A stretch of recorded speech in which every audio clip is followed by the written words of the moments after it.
VP political tax நேயர்கள் அனைவருக்கும் வணக்கம். நெட்வொர்க்கர்ஸ் வெல்ஃபேர் அசோசியேஷன் என்ற நிறுவனத்தின் ஆலோசனை கூட்டம் சென்னை எழும்பூரில் அதன் நிறுவன தலைவர் மனோகரன் ஐயா அவர்கள் தலைமையில் நடைபெற்றது. அதில் கலந்து கொண்ட தொழில் முனைவோர் பிரபாவதி அவர்கள் நம்மோடு இணைந்துள்ளார். அவரிடம் அவருக்கு ஏற்பட்டுள்ள அனுபவம் குறித்து விரிவாக கேட்டு தெரிந்து கொள்ளலாம்.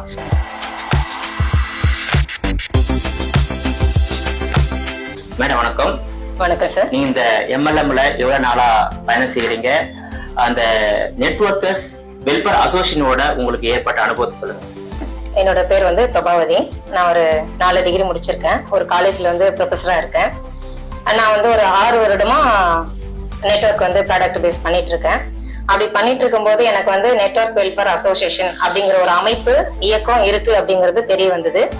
அதுல வந்து நான் ஏன் ஜாயின் பண்ணேன் அப்படின்னா, படிச்சவங்க படிக்காதவங்க அப்படின்ற பாகுபாடு இல்லாம யாருனாலும் மக்களோட மக்களுக்கு நல்லது பண்றதுக்கு முன் வரலாம் அப்படிங்கிறதுக்கு இந்த இயக்கம் வந்து எனக்கு ரொம்ப உதவியா இருந்தது. நம்ம தலைவர் வந்து மனோகர் ஐயா அவர்கள் வந்து 17 வருடமா இந்த அமைப்பை வந்து உருவாக்கி வச்சுக்கிட்டு இருக்காரு. அந்த அமைப்பு இருக்கு அப்படிங்கிறது நிறைய மக்களுக்கு வந்து இன்னும் போய் சேரல. அத நம்மளால முடிஞ்ச சோசியல் அவேர்னஸ் இருக்கட்டும் அப்படிங்கறதுனால நம்ம வந்து இதுல ஒரு முன் உதாரணமா இருக்கணும் அப்படிங்கறதுனால நான் எடுத்து பண்ணிட்டு இருக்கேன். இதுல நான் மட்டும் இல்ல, என்னோட பொண்ணு காலேஜ் படிக்கிறாங்க, அவங்களும் இந்த நெட்வொர்க்ல பண்ணிட்டு இருக்காங்க. ஏன்னா இந்த புரிதல் ஃபர்ஸ்ட் நான் இன்னொருத்தருக்கு சொல்றேன் அப்படின்னா, எனக்கோ என் குடும்பம் சார்ந்தவங்களுக்கோ தெரியும் போதுதான் இதை நான் மக்களுக்கு வந்து ஈஸியா கொண்டு போய் சேர்க்க முடியும். அப்படி நிறைய பேர்கிட்ட நான் வந்து ஆமா நான் வந்து கலந்து ஆலோசிக்கும் போது நிறைய பேர் சொல்றது வந்து போலி நிறுவனங்கள் வந்து நிறைய இருக்கு. இது எல்லாருமே என்ன பாக்குறாங்க அப்படின்னா, இது ஒரு ஆள் சேர்க்கிற கூட்டமாவோ இது வந்து ஒரு ஏமாத்தக்கூடிய ஒரு விஷயமாவோ நினைக்கிறாங்க. அப்படி கிடையாது. அரசாங்கம் வந்து என்ன பண்ணணும்னா இதுக்கான அங்கீகாரம் கொடுக்கணும். ஏன்னா போலியான நிறுவனங்கள் என்ன பண்றாங்கன்னா மக்களை வந்து ஏமாத்திட்டு போறதுனால நிறைய இன்னும் கீழே அடித்தட்டு மக்கள் எல்லாமே அப்படியே அதையும் நம்பிக்கிட்டு இருக்காங்க. அதுக்கு ஒரே ஒரு காரணம் என்னன்னும் போது, நம்ம ஐயா வந்து இந்த மாதிரி ஒரு அமைப்பு வச்சிருக்காரு அப்படிங்கிறது இன்னும் மக்களுக்கு வந்து இப்ப நிறைய பேருக்கு அவேர்னஸ் இருக்கு. இதெல்லாம் தெரியும் போது நம்ம கிட்ட கேக்குறாங்க. கேட்டு இப்ப இதுக்கான அங்கீகாரம், இப்ப உதாரணத்துக்கு வந்து கேரளாவெல்லாம் வந்து அங்கீகாரம் கொடுத்திருக்காங்க இல்லையா, எது சரியான நிறுவனம் எது வந்து போலியான நிறுவனம் அப்படிங்கறத கண்டுபிடிச்சு நம்ம வந்து கோரிக்கை வைக்கிறதே அரசாங்கத்தை என்னன்னா, இந்த போலி நிறுவனங்கள்லாம் தடை செய்யணும். அப்பதான் வந்து சாமானிய மக்களுக்கும் வந்து இது பயன்பெறும் அப்படின்னு சொல்றாங்க. இந்த கோரிக்கையில பாத்தீங்கன்னா நம்ம நிறைய மாநாடுகள் நடத்திருக்காங்க எல்லா மாவட்டங்கள்லயும். நான் வந்து காஞ்சிபுரம் மாவட்டத்துக்கு வந்து மாவட்ட பொறுப்பாளரா இருக்கேன். இதுல வந்து நான் போய் எனக்கு கீழே பாத்தீங்கன்னா ஒரு 200 பேருக்கு நான் இந்த அமைப்பை பத்தி சொல்லியிருக்கேன். என் கூட கை கோர்த்திருக்காங்க. இப்ப நம்ம காமராஜர் அரங்கத்துல வந்து வர பிப்ரவரி 24ஆம் தேதி ஒரு மிகப்பெரிய விளக்க கூட்ட மாநாடு நடக்குது. இது வந்து அரசாங்கம் வந்து தலையிட்டு நம்மளுடைய கோரிக்கைகளை அவங்க வந்து பூர்த்தி பண்ணி கொடுக்கணும். உங்க கோரிக்கை என்ன? அரசாங்கம் என்ன செய்யணும்? இந்த 3 அம்ச கோரிக்கை வந்து என்னன்னா, இந்த போலி நிறுவனங்களை தடை செய்யணும், நமக்கான அங்கீகாரம் கிடைக்கணும். இதன் மூலியமா நிறைய மக்கள், உங்களுக்குன்னா யாராருக்கெல்லாம் அங்கீகாரம் கிடைக்கணும்? நான் என்ன மாதிரி இருக்கக்கூடிய அனைத்து பெண்கள் மகளிர் மல்டி லெவல் மார்க்கெட்டில் ஈடுபடக்கூடியவங்களுக்கு அங்கீகாரம் வேண்டும். இந்த மாதிரியான மக்கள் எல்லாருமே நம்பி இந்த இயக்கத்துக்குள்ள வரணும் அப்படிங்கிறது தான். 4 டிகிரி முடிச்சிருக்கேன். 4 டிகிரியா? ஆமா சொல்லுங்க. 4 டிகிரி. நான் BA BEd முடிச்சிருக்கேன், MA MD முடிச்சிருக்கேன். நான் Medல வந்து காலேஜ் ஃபர்ஸ்ட் வந்தேன். நான் ஒரு 4 மார்க் கம்மியானதுனால என்னோட கவர்மெண்ட் போஸ்ட் வந்து எனக்கு இல்லாம போயிடுச்சு. பட் வெற்றி தோல்வி சகஜம்தான் சார். யாருமே வந்து வெற்றியை நோக்கி தான் எல்லாமே பயணிக்கிறோம். தோல்வி வராம வெற்றி வராது. நான் படிச்ச படிப்புக்கு தான் எனக்கு வந்து வேலை கிடைக்கணும் நான் இருந்தா நான் எந்த வேலையுமே செய்ய முடியாது. கிடைச்ச வேலையை எப்படி வெற்றிகரமா நம்ம பயன்படுத்திக்கிறோம். எனக்கு இந்த வாய்ப்பு வந்து கிடைச்சது. எனக்கு பிரபு சார்ன்றவர் இந்த வாய்ப்பு, இந்த அமைப்பை பத்தி சொன்னாரு.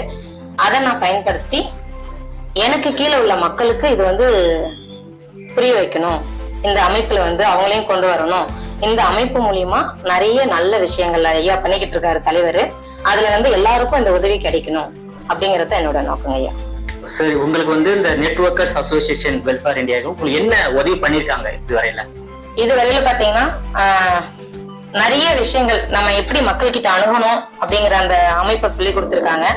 அதே மாதிரி பாதிக்கப்பட்ட மக்களை நிறைய பேர் வந்து பாதிக்கப்பட்டிருக்காங்க, யார போய் அணுகிறது அப்படின்னு தெரியாம ஒரு பாதுகாப்பு உணர்வு இல்லாம ரொம்ப கஷ்டப்பட்டுட்டு இருக்காங்க.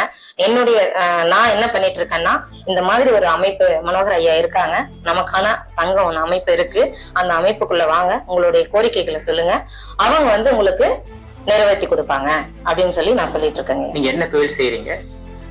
நான் வந்து பாத்தீங்கன்னா ப்ராடக்ட் பேஸ் பண்ணிட்டு இருக்கேங்க ஐயா. அந்த ப்ராடக்ட் பேஸ்ல பாத்தீங்கன்னா எனக்கு கீழே ஒரு 600 பேர் இருக்காங்க. அந்த 600 பேருக்குமே ஒரு நம்பிக்கை இல்லாம இருந்தது ஃபர்ஸ்ட். இந்த நம்மளுடைய 3ஆம் கோரிக்கையும் இந்த மாநாடு நிகழ்வு பத்தியும் நான் எடுத்து சொன்னேன். அப்படி சொல்லும்போது இதுல வந்து யூடியூப் சேனல்ல நிறைய பேர் சர்ச் பண்ணி பார்த்துட்டு, பேப்பர்ல வந்தது இது எல்லாமே பார்த்துட்டு, எங்களுக்கு இந்த மாதிரி ஒரு அமைப்பு இருக்கிறதே தெரியல, உங்க மூலியமா தெரியும் போது நான் ரொம்ப சந்தோஷப்படுறேன், இதுக்கு முன்னாலே எனக்கு தெரிஞ்சிருக்கலாம், நிறைய ஃபேமிலி வந்து கஷ்டப்பட்டு இருக்காங்க அப்படின்னு சொல்லியிருக்காங்க. உங்களுக்கு ஏதாவது கஷ்டமான அனுபவம் ஏற்பட்டிருக்கா இந்த தொழில்ல? நிச்சயமா இருக்குங்க, இல்லன்னு சொல்லவே முடியாது. ஏன்னா நம்ம ஃபர்ஸ்ட் நம்ம ப்ரொஃபஷனல்ல இருந்து, நான் ஒரு ப்ரொஃபஸரா இருந்தும் இதை ஏன் சூஸ் பண்ணேன்னா, ஒரு இன்கம்ன்றது யாருக்குமே பத்தாது இப்ப இருக்கிற காலகட்டத்துல. அப்ப இன்னொரு இன்கம் வேணும். நான் இது பார்ட் டைமா தான் பண்ணிட்டு இருக்கேன், ஃபுல் டைமா பண்ணல.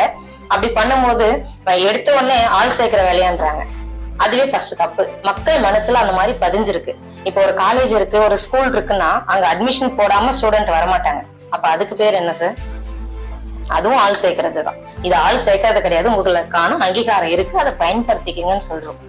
அதனுடைய விழிப்புணர்வு அவங்களுக்கு இன்னும் இல்ல. அது நெகட்டிவ் பாசிட்டிவ் என்ன இருக்கு அதை சொல்லுங்க மக்களுக்கு. நெகட்டிவ்னா 10 பேர் இழந்திருக்காங்க அப்படிங்கறத வச்சு அந்த 11வது ஆளும் நம்மளும் அங்க போனா இழந்துருமோ அப்படின்னு நினைக்கிறாங்க. அந்த கான்செப்ட் வரக்கூடாது. ஃபர்ஸ்ட் நம்ம மேல நம்ம நம்பிக்கை இருக்கணும். ஒரு விஷயத்த நம்பி இறங்கும் போது நிச்சயமா அது வந்து வெற்றியில தான் முடியும் சார். பாசிட்டிவ்னா எந்த ஒரு விஷயமே கான்பிடென்ட்டா நம்பிக்கையோட, இப்ப நான் இந்த அமைப்பு இருக்கு அப்படிங்கறத அதிகாரப்பூர்வமா நான் உங்ககிட்ட எடுத்து சொல்றோம். அப்ப நம்ம கோரிக்கை என்னன்னு பாத்தீங்கன்னா, அரசாங்கம் கிட்ட மக்கள் இந்த மாதிரி தடுமாறக்கூடிய நிலையில இருக்காங்க, அவங்க அந்த மாதிரி தடுமாறாம வெளியே வரணும், இந்த மாதிரி ஒரு அமைப்பு இருக்கு, வாங்க தலைவரோட சேர்ந்து எல்லாரும் நம்ம ஒரு கோரிக்கை அரசாங்கத்திட்ட வச்சிருக்கோம், அந்த கோரிக்கை நிறைவேறனா இந்த மாதிரியான போலி நிறுவனங்கள்லாம் இல்லாம போயிடும், நம்ம நம்பிக்கையா எந்த ஒரு தொழிலையும் செய்யலாம் அப்படிங்கிறது தான் பாசிட்டிவ் சார். ஓகே, வந்து இப்போ உங்களை போன்ற தொழில் முனைவோர்களுக்கு பாதுகாப்பா இருக்கக்கூடியது வந்து ஒண்ணு நெட்வொர்க்கர்ஸ் வெல்ஃபேர் அசோசியேஷன், இன்னொன்னு அரசாங்கம். நிச்சயமா. சோ அரசாங்கத்தோட நீங்க 3 கோரிக்கை முன் வச்சிருக்கீங்க. இங்க சங்கத்துல ஏதாவது கோரிக்கை முன் வைக்கிறீங்களா? நம்ம முனைவர் சார் ஒரு சங்கத்துல. நிச்சயமா சார். எனக்கு ஃபர்ஸ்ட் நான் வந்து தலைவர் ஐயா அவர்களுக்கு தான் நன்றி சொல்லணும். ஏன்னா இந்த மாதிரி ஒரு அமைப்பு இருக்குன்னு எனக்கு தெரிஞ்சது. எனக்கு தெரியாம இருந்திருந்தா நானும் 10 பேர்ல ஒருத்ததா இருந்திருப்பேன். இந்த இடத்துல நான் நிக்கிறதுக்கு ரொம்ப பெருமைப்படுறேன். வெற்றி காரணமே வந்து மனோகர் ஐயா தான். ஏன்னா இந்த மாதிரி ஒரு அமைப்பு இருக்கிறது இதுக்கு முன்னால் நமக்கு ஏன் தெரியாம போச்சு அப்படின்னு நான் யோசிச்சுட்டு இருக்கேங்க. உங்க வெற்றிக்கு அவர் எந்த வகையில காரணமா இருக்கிறாரு? தன்னம்பிக்கை, தைரியம், விடாமுயற்சி, இது எல்லாமே நான் அவர்கிட்ட இருந்து எடுத்துக்கிட்ட விஷயம். ஏன்னா யாரையுமே அவர் வந்து தாழ்த்தி பேசுறது கிடையாது, முன்னிறுத்தி பாக்குறாரு. சின்னவங்க பெரியவங்க பதவி இதெல்லாமே பாக்குறது இல்ல, நல்ல மனிதர்களா அவங்களுக்குள்ள நல்ல சிந்தனையை உருவாக்குறாரு. அந்த சிந்தனை இருக்கும்போது அவர் கையை பிடிச்சுக்கிட்டு எங்கனாலும் ஏறி போலான்ற நம்பிக்கை வருது. தைரியமா பயம் இல்லாம நம்பிக்கையோட. நிச்சயமா.